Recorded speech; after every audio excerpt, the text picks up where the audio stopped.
Et salut là-dedans. Cette semaine, on va parler galère de PC. La semaine dernière, j'ai dû remettre à zéro mon PC à cause d'une galère de droit de disque, enfin peu importe. Et j'ai perdu des données. Du coup, il y a des bonnes pratiques à faire. Et je les ai pas toutes faites. À la boulette. Enfin, ça, c'était avant, évidemment. Maintenant, tout ce que j'ai appris, je vous l'explique. Du coup, on va voir sur le PC tout ce qu'il faut sauvegarder, autour du montage en tout cas, avant de remettre à zéro son PC. La première règle de base, déjà, c'est d'avoir un disque dur différent entre votre système d'exploitation, donc Windows ou ce que vous voulez, et votre dossier de travail vidéo. Tout ce qui va être rush et tout ça, évidemment, vous allez me dire, ça me paraît évident de les sauvegarder avant de remettre à zéro, mais vous allez voir qu'il n'y a pas que ça. Allez, on va voir sur le PC. Sur le PC, sur OBS Studio, pour ceux qui l'utilisent, je ferai un jour une vidéo dédiée pour ça aussi. Dans les paramètres, dans le menu sortie, on a ici le dossier d'enregistrement automatique d'OBS. C'est intéressant d'avoir un dossier sur le disque où il y a tout le travail vidéo, même si c'est pas forcément pour l'instant enregistré dans le dossier exact où vous avez votre projet pour lequel vous enregistrez. Mais c'est un dossier tampon qui va être normalement toujours vide, parce qu'une fois que votre enregistrement est fait, vous allez ranger votre enregistrement dans le dossier projet qui correspond. Donc moi je vous montre comment ça c'est sur mon PC. J'ai plusieurs disques. J'ai un disque pour Windows que je viens de réinstaller qui est quasiment vide, il n'y a que Windows. Un disque, c'est un ancien disque où j'avais mes documents dessus. Un disque d'archives, donc un gros disque, on a 8 Tera pour archiver les projets une fois que j'ai fini de travailler dessus. Et un disque rapide, un NVMe, où j'ai tous mes dossiers vidéo. Ici on retrouve tous mes projets. Et sur le dossier vidéo, ici j'ai un dossier pour OBS justement où on va récupérer l'enregistrement. Ça c'est l'enregistrement qui est en cours. Et une fois que j'aurai fini, je vais aller le déplacer dans le dossier qui correspond au projet. Donc sur OBS, faut bien l'enregistrer. On n'hésite pas à faire mesure, hein, si ça vous plaît, on s'abonne, on met des pouces, tout ça. Ça me fait toujours plaisir, merci.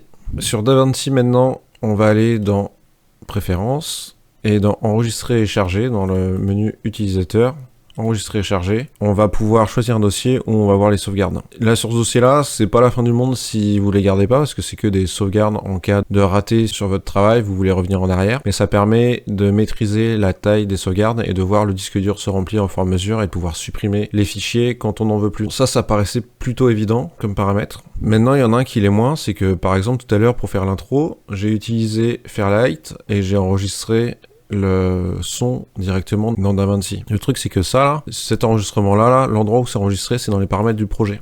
Donc quand on va dans les paramètres du projet, dans capture et lecture, ici on va avoir le dossier d'enregistrement. C'est-à-dire que là, si je vais dans FDVR capture, mon dossier 98, FDVR capture, on retrouve le nom du projet actuel et on récupère les fichiers audio. Bon, il y en a d'autres parce que j'ai fait des ratés d'enregistrement au début. Et ça permet de les garder parce que sur la précédente vidéo, le son de l'intro, c'est le son de la GoPro parce que ces fichiers-là, je les ai perdus au formatage qui était sur C. C'est ballot. Tant qu'on est dans ce dossier-là, on peut aller dans gestion de la couleur.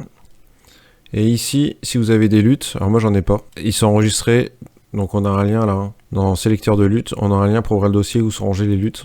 Ce dossier-là, si vous en avez des persos, des luttes, c'est une bonne chose de les sauvegarder de temps en temps et de faire du coup une copie que vous rangez sur votre disque dur séparé de Windows. Là, toutes les luttes, elles sont sur C dans le dossier de DaVinci. Il n'y a aucune perso, donc elles vont se réinstaller quand je réinstallerai DaVinci. Par contre, le jour où je vais avoir une lutte un peu perso ou quelque chose de modifié ou quelque chose que j'ai acheté, je vais évidemment les sauvegarder pour pas les perdre quand je remettrai à zéro mon PC. Parce que ça arrivera certainement une autre fois.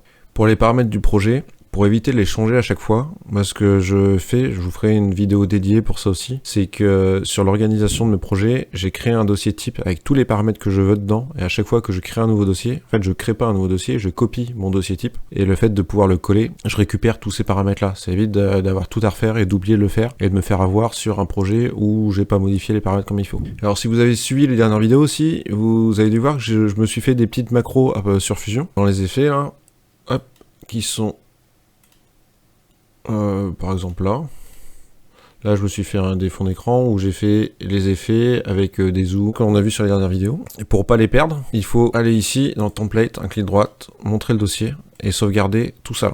Le edit, donc on va avoir la même architecture qu'il y a ici là. Pareil, si vous avez installé des VFX que vous avez téléchargés, vous allez avoir des fichiers DVFX, un truc comme ça là, juste ici. Il faut du coup tout sauvegarder et les copier régulièrement pour éviter de les perdre en cas de plantage. Après, si vous les avez achetés potentiellement, vous pouvez les retélécharger. Maintenant, si c'est des effets sur lesquels vous avez bossé et que personne n'a de sauvegarde, c'est un peu dommage. Mais en tout cas, ça, je les avais sauvegardés, donc je suis assez content de les avoir retrouvés et de pas avoir besoin de tout refaire. Un truc bête aussi que j'ai pas fait sur Fusion, quand vous importez des fichiers que vous réutilisez directement dans vos macros, ce qui se passe, c'est que vous allez souvent créer des raccourcis pour accéder à des dossiers pour pas avoir toute la barre d'adresse à retaper. Les raccourcis que je m'étais fait, moi, évidemment, je les ai perdus parce que j'ai pas pensé à les sauvegarder. J'ai dû les refaire. Bon, ça se refait, hein, mais ça prend du temps. Dans les paramètres de Fusion, dans chemin, ici, il y a tous les chemins par défaut, il y a les chemins personnalisés. Moi, quand j'utilise gène de points, ça va directement dans ce dossier-là. J'en avais fait plusieurs. Au fur et à mesure que je réutilise mes fonctions, je vois que ça marche pas, donc je cherche pourquoi et je les recrée au fur et à mesure. Donc l'idéal, c'est quand même de créer un petit fichier bloc-notes sur le disque dur où il y a tous nos projets. Donc c'est pas le disque dur qu'on est censé perdre quand on efface Windows. Voire sur l'archive, parce que c'est un disque dur qui est plus fiable. Ça permet, quand on reparamètre le logiciel, juste de faire quelques copier-coller plutôt que de chercher exactement où sont rangés les fichiers qu'on a pointés pour que nos macros refonctionnent. Un truc super important qu'il faut pas oublier, c'est le paramétrage des raccourcis clavier. Ça se trouve dans DaVinci Resolve si vous avez fait des modifs, personnalisation du clavier. Si vous avez fait la moindre modification, vous voyez que vous avez dû rentrer un moment un nom différent. Et ça va être important de le sauvegarder. Pour sauvegarder, on va juste sur les 3 petits points à côté. On exporte le pré-réglage, donc moi c'est le perso. Et on vient le sauvegarder, toujours sur le disque dur de sauvegarde. Pour ceux qui ont des claviers où ils ont fait des raccourcis spéciaux comme moi, sur le Tartarus par exemple, il faut aussi penser à les sauvegarder, les macros qu'on a pu faire là-dessus. C'est vraiment cool de pouvoir les retrouver. Et si vous êtes resté jusqu'à là, je vais vous dire ce qui m'a le plus posé de problème. Un truc auquel j'ai pas du tout pensé à sauvegarder, c'est les polices d'écriture. J'ai cherché longtemps une police qui me plaisait pour faire la bannière de la chaîne, et quand j'ai formaté, j'y ai pas pensé. J'ai remis à 0 Windows, et quand j'ai relancé mes projets où il y avait des polices d'écriture utilisées, tout est repassé en standard. J'ai dû retélécharger des polices, mais j'ai pas retrouvé exactement les mêmes. Alors si quelqu'un s'est identifié celle qu'il y a dans ma bannière, où il y a marqué 7.tech, je suis preneur, parce que j'en ai pris une qui ressemble, mais c'est pas exactement la même. Et pour sauvegarder les polices d'écriture, on va dans C, donc le disque ou Windows installé, on va dans Windows et dans Font.